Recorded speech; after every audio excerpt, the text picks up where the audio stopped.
Hi students, Imran Hussain Khan, and our topic is flowchart.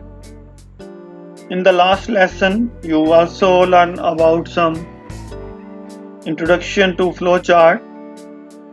In this lesson, we discuss some flowcharts. So first of all, the flowchart is a type of diagram that represent a workflow or process. Another definition of the flowchart is a picture of the separate steps of a process in sequential order. Basically, it is a pictorial representation of the algorithm. So when you go in computer programming, so before writing the program, we start with the algorithm and flowchart. So according to our book, and the symbols are like this. Start and end symbols are like the oval shape. It means the beginning of the program and ending of the program. The symbol we use oval and oval shape. Input and output. Input is getting the numbers from user, and for printing the result is called the output. Both the symbols are used. A parallelogram shape. Our next symbol is processing symbol, and it is simple rectangle. And next symbol is flow lines. Flow lines basically give us the directions. And decision symbol. The decision symbol is diamond shape, and it is used when if condition or switch statement we use.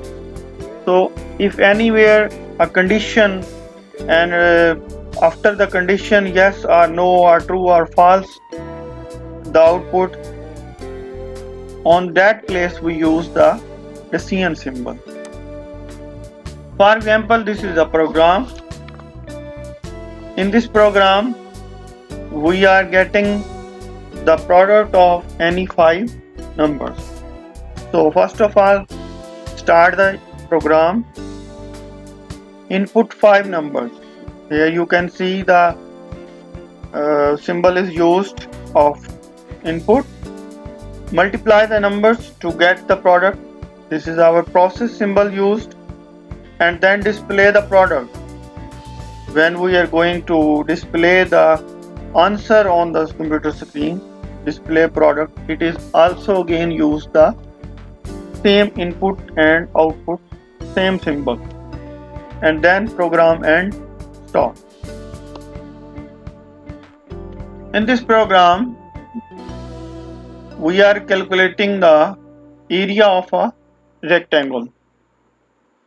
So our rectangular shape is length and its width. So I write a program in GW Basic. REM, area of rectangle. This is on line number 10 is the starting of the program, just for telling what we are doing in this program. On line number 20, next line, input, enter the length, and variable name I give L. Here you are going to getting the value from user of length. And on 30, input, enter the width. So these 2 steps are in our flowchart: input, length and width. Let A is equal to L caret W. Area of rectangular region is equal to length caret width. Here we are doing the processing on 40, and on 50, here we use this statement to print the area of rectangle. Display area. Again, process symbol here used, and here output symbol used. 60 and program stop. In this topic, I try to explain the flowchart in detail. If you have any query, so you can ask from me anytime. In your book, page number 93 to 99, many flowcharts are given in your book, so you also read it from the book, and if any question about any flowchart, you can ask from me.